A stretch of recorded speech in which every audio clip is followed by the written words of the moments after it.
नमस्ते बच्चों, home learning कार्यक्रम में आज आप सभी का स्वागत है।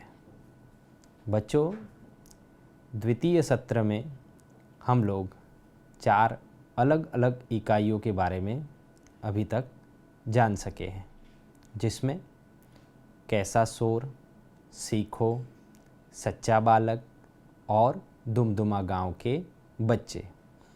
इस प्रकार इन 4 इकाइयों के बारे में हमने द्वितीय सत्र में जानकारी प्राप्त की है।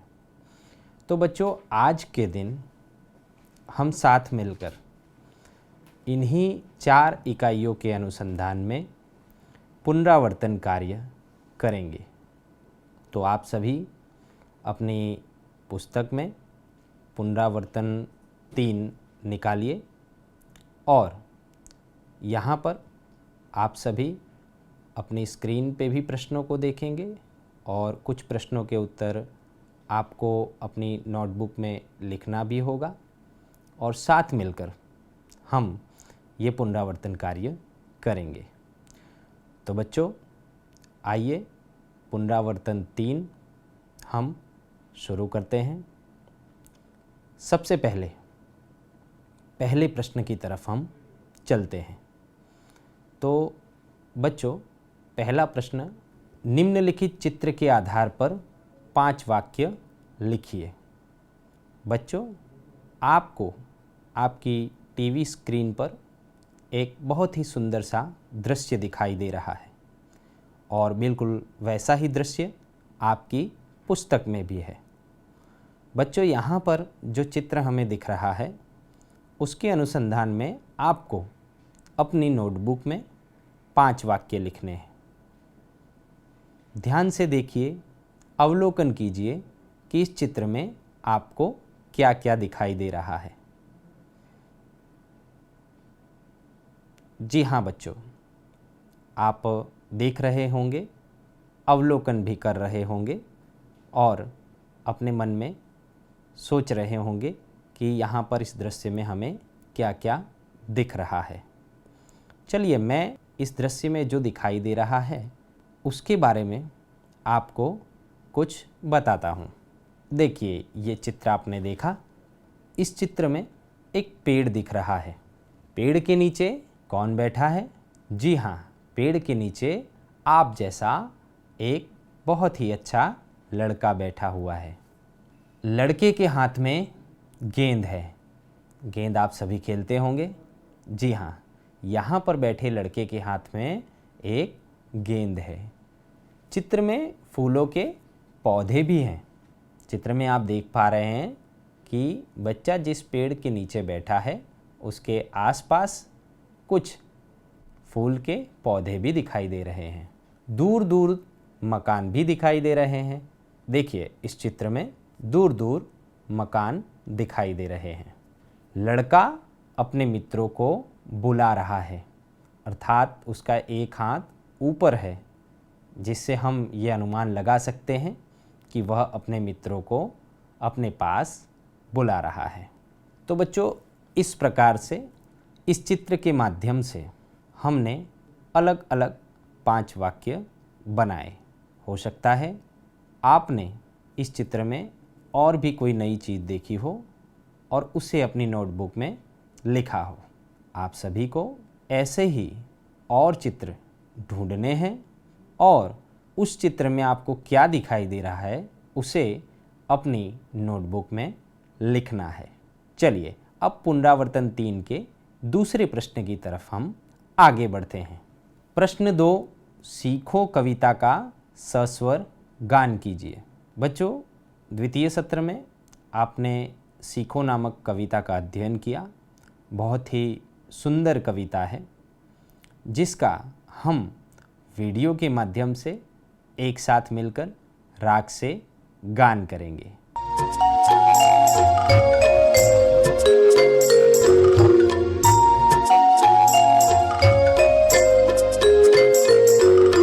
फूलों से नित हंसना सीखो, भौरों से नित गाना। फूलों से नित हंसना सीखो, भौरों से नित गाना। तरु की झुकी डालियों से नित सीखो शीश झुकाना।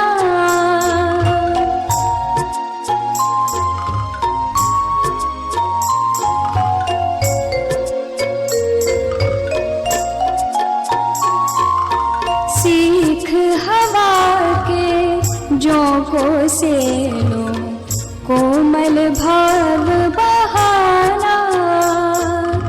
दूध तथा पानी से सीखो, मिलना और मिलाना।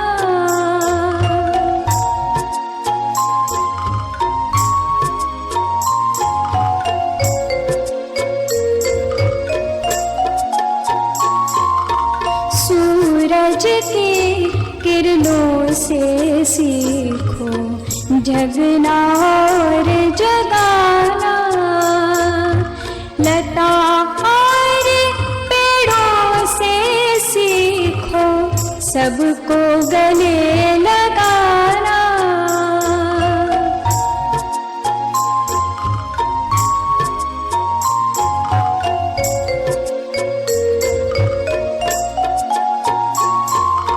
मछली से सीखो स्वदेश के लिए तड़प कर मरना। पतझड़ के पेड़ों से सीखो, दुख में धीरज धरना।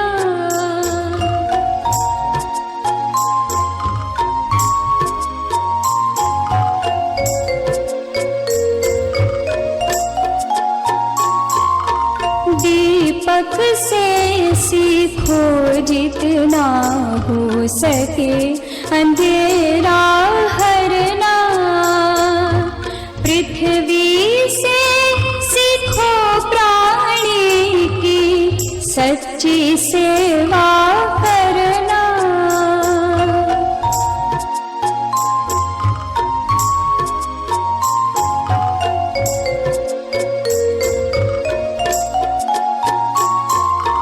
जलधारा से सीखो आगे जीवन पथ में बढ़ना। और धुएं से सीखो हरदम ऊंचे ही पर चढ़ना। फूलों से नित हंसना सीखो, भौरों से नित गाना। फूलों से नित हंसना सीखो, भौरों से नित गाना।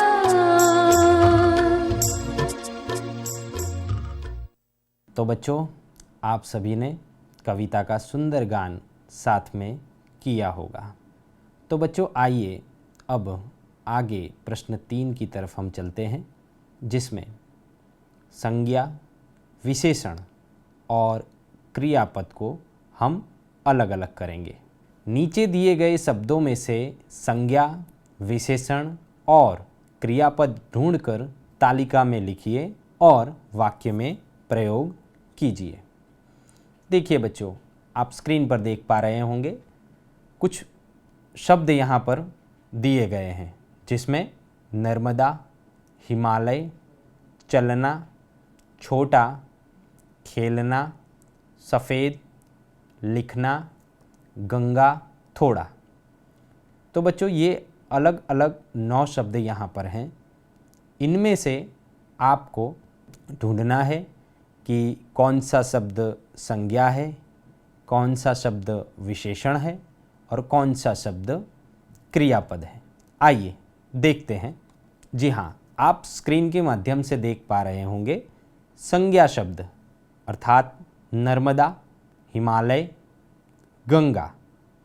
संज्ञा शब्द अर्थात जहाँ पर नाम, किसी भी नाम की स्पष्टता होती है उसे संज्ञा शब्द कहा जाता है। किसी भी वस्तु या व्यक्ति के नाम को हम संज्ञा शब्द कहते हैं। जैसे नर्मदा एक नदी का नाम है, हिमालय आप सभी परिचित हैं। गंगा, ये भी एक नदी का नाम है। उसी प्रकार से विशेषण, विशेषण अर्थात जो कि किसी भी व्यक्ति या वस्तु की विशेषता जो शब्द बताता है उसे हम विशेषण कहते हैं। छोटा, सफ़ेद, थोड़ा। क्रिया, क्रिया शब्द कौन कौन से हैं?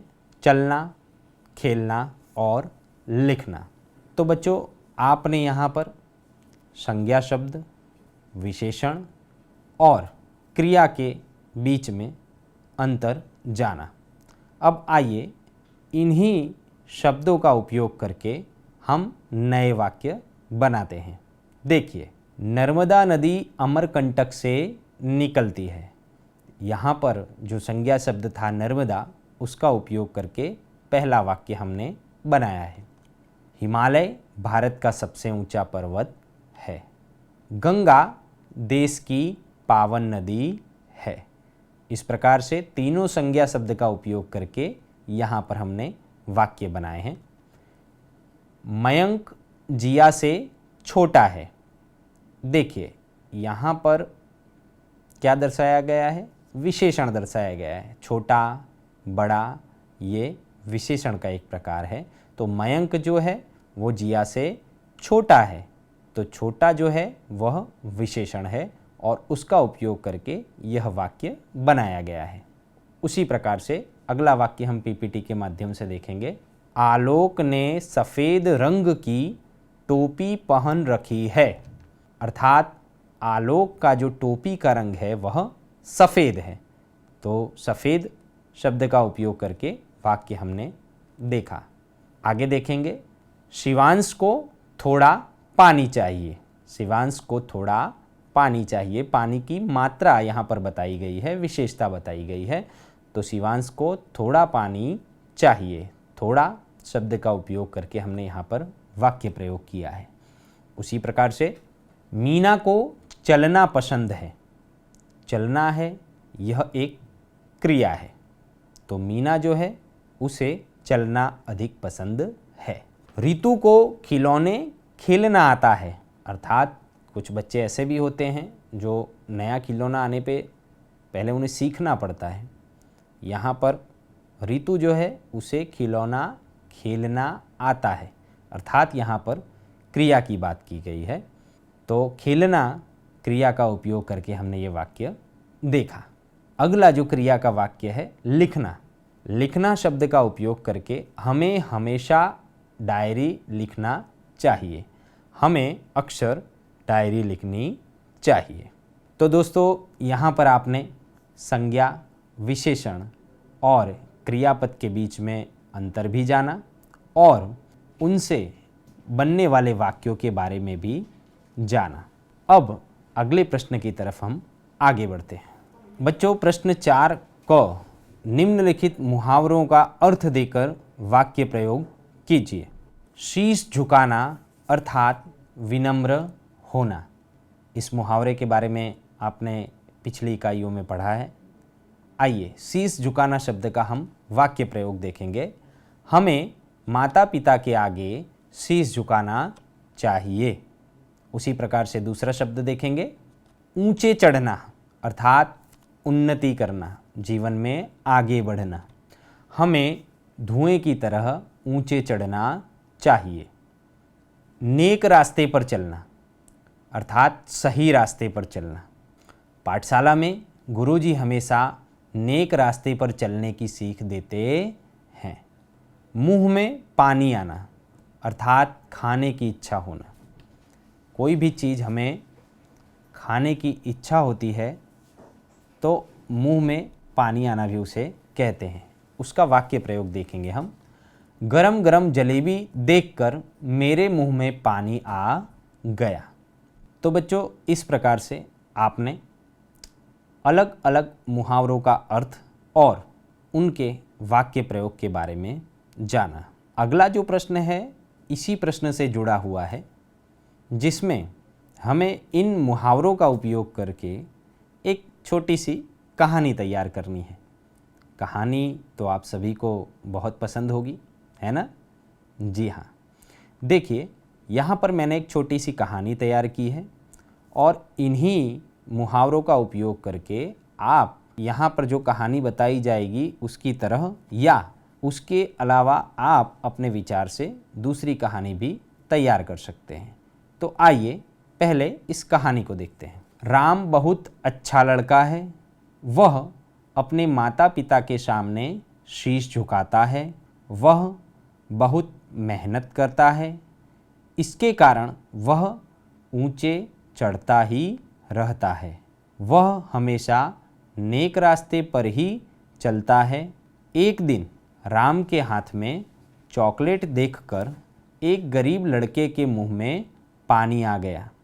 राम ने वह चॉकलेट गरीब लड़के को दे दिया। तो बच्चों, इस छोटी सी कहानी के माध्यम से आपने देखा कि वही 4 मुहावरे जिनका अर्थ और वाक्य प्रयोग हमने अगले प्रश्न में किया, उसी के अनुसंधान में हमने यहाँ पर एक कहानी बनाई।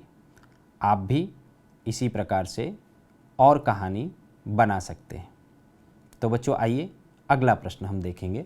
बच्चों, प्रश्न 5, निम्नलिखित वाक्यों का गुजराती में अनुवाद कीजिए।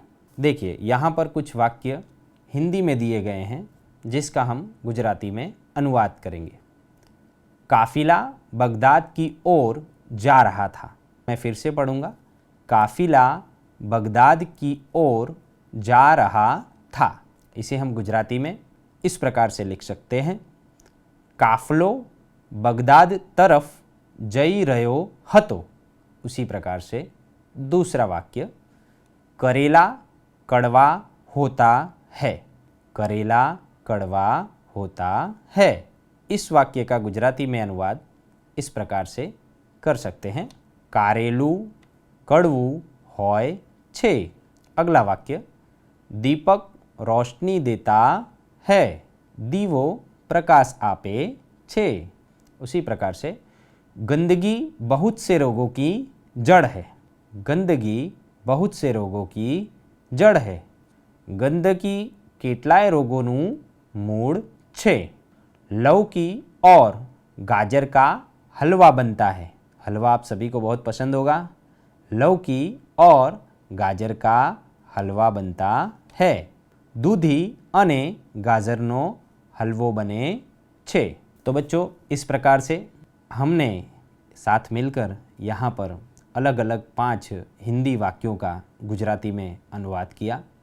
आप सभी को भी हमारी हिंदी की पुस्तक के आपको पसंद हो ऐसे कुछ वाक्य अपनी नोट में लिखने हैं और उसका अपनी मातृभाषा में अनुवाद करना है। आइए अगला प्रश्न देखते हैं। प्रश्न 5, सही विकल्प चुनकर रिक्त स्थानों की पूर्ति कीजिए।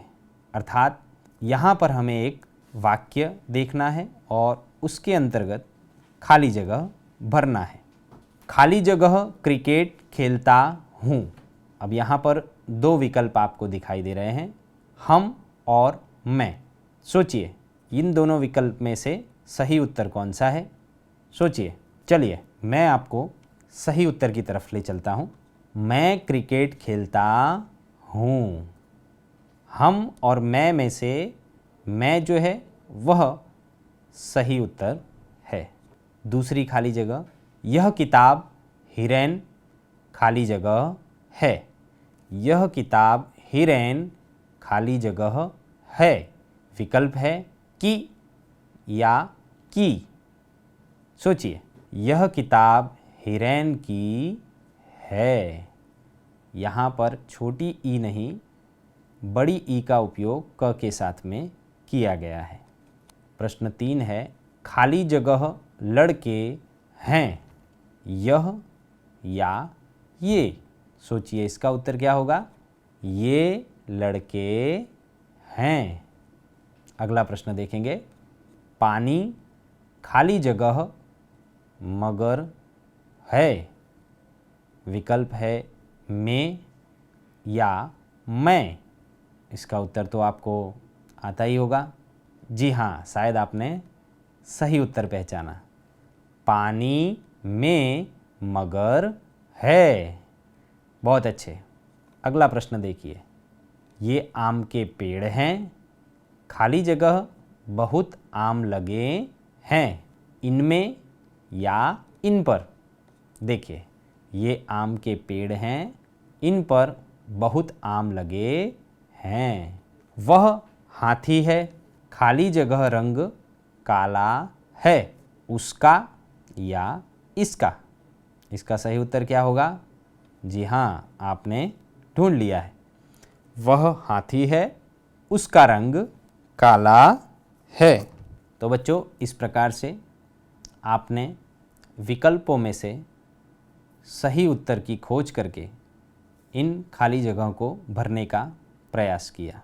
तो बच्चों, आगे अगले प्रश्न में हम कुछ ऐसे ही संकेतों के बारे में जानेंगे जो कि अक्सर आपने कहीं ना कहीं देखे होंगे। खासकर रास्ते पर आप जब अपनी पाठशाला जा रहे होंगे या अपने माता पिता के साथ कहीं बाज़ार जा रहे होंगे, तो आपने अनेकों प्रकार के कुछ निशान रास्ते के किनारे आसपास में कहीं ना कहीं ज़रूर देखे होंगे। देखे हैं ना? जी हाँ। तो उन रास्तों के निशान के बारे में हमने पिछली इकाइयों में पढ़ा है। आज हम देखेंगे कि वे निशानियाँ हमें क्या निर्देशित करती हैं या क्या बताती हैं। देखिए, आपकी पुस्तक में कुछ निशानियाँ दी गई हैं और यहाँ पर हम आपकी स्क्रीन के माध्यम से भी उसे देखेंगे। यहाँ पर जो स्क्रीन में आप निशानियाँ देखेंगे, उन निशानियों में गुजराती और अंग्रेजी में लिखा हुआ है। आप सभी को अपनी नोटबुक में वह निशानियों का अर्थ हिंदी में क्या होता है, यह आपको अपनी नोटबुक में लिखना है, जो कि मैं यहाँ से आपको हिंदी में बोलूँगा और आपको अपनी नोटबुक में उसे नोट करना है। तो देखिए, स्क्रीन के माध्यम से आप उन सभी निशानियों को देखिए। देखिए बच्चों, पहली जो निशानी है थोभो स्टॉप, जिसे हिंदी में हम लिखेंगे ठहरिए। ठहरिए, ठहरिए अर्थात रुकना। यह निशानी हमें ये बताती है कि हमें यहाँ पर रुकना है। दूसरी निशानी है प्रवेश बंद, नो एंट्री, अर्थात इसे हिंदी में हम लिखेंगे प्रवेश निषेध। तीसरे नंबर पर जो निशानी है एक मार्गीय संकेत, वन वे साइंस, अर्थात दोनों तरफ रास्ता बंद है। लिखिए, दोनों तरफ रास्ता बंद है। चौथे नंबर पर सांकड़ो पुल, नैरो ब्रिज, जिसका अर्थ होता है संकरा पुल। नीचे की लाइन में देखेंगे, आगड़ पहड़ो रस्तो छे, रोड वाइडन्स अहेड, जिसका अर्थ होता है आगे चौड़ा रास्ता है। लिखिए, आगे चौड़ा रास्ता है। अगली निशानी है साइकिल माटे प्रतिबंध, साइकिल प्रोहिबिटेड, जिसे हम हिंदी में लिखेंगे साइकिल प्रवेश बंद, अर्थात यहाँ पर साइकिल ले जाना मना है। उसके बाद नीचे की लाइन में तीसरे नंबर पर है गोलाकार रस्तो, राउंड अबाउट, अर्थात वृत्ताकार रास्ता, जिसे हम गोल रास्ता भी कह सकते हैं। उसी प्रकार से आगड़ सांकड़ो रस्तो छे, नैरो रोड अहेड, अर्थात आगे सकरा रास्ता है। तो बच्चों, आप सभी ने अपनी नोटबुक में ये जो अलग अलग 8 निशानियां हैं, ये इनका अर्थ हिंदी में क्या होता है ये आपने नोट किया होगा और इन्हें आपको याद भी रखना है। अगले प्रश्न की तरफ अब हम आगे बढ़ेंगे। नीचे दिए गए प्रत्येक विषय पर 5-5 वाक्य लिखिए। बच्चों, यहाँ पर 3 अलग अलग विषय दिए गए हैं, जिसमें आपको अपने हिसाब से आपकी पसंद के 5-5 वाक्य लिखने हैं, जिसमें मेरा परिवार, सब्जी मंडी और मेरी प्रिय सब्जी, इस प्रकार के विषय हैं। तो बच्चों, इन तीनों विषय में आपको किसी से कुछ पूछना नहीं है। आपके जो विचार हैं, आपने जो देखा है, आपके जो अनुभव हैं, आपको उसके अनुसंधान में ही अपनी नोटबुक में इसे लिखना है। तो बच्चों, मैंने बताया उस प्रकार से कि इन अलग अलग विषयों पर आपको 5-5 वाक्य अपनी नोटबुक में लिखना है। अपने अभिभावकों को, आपके बड़े भाई बहनों को आपको उसे दिखाना है कि आपने कितना सही लिखा है या फिर कहीं पर गलती की है, और अगर गलती है तो उन शब्दों को, उन वाक्यों को फिर से सुधार कर अपनी नोटबुक में लिखना है। अब आइए हम पुनरावर्तन 3 के आखिरी प्रश्न की तरफ आगे बढ़ते हैं।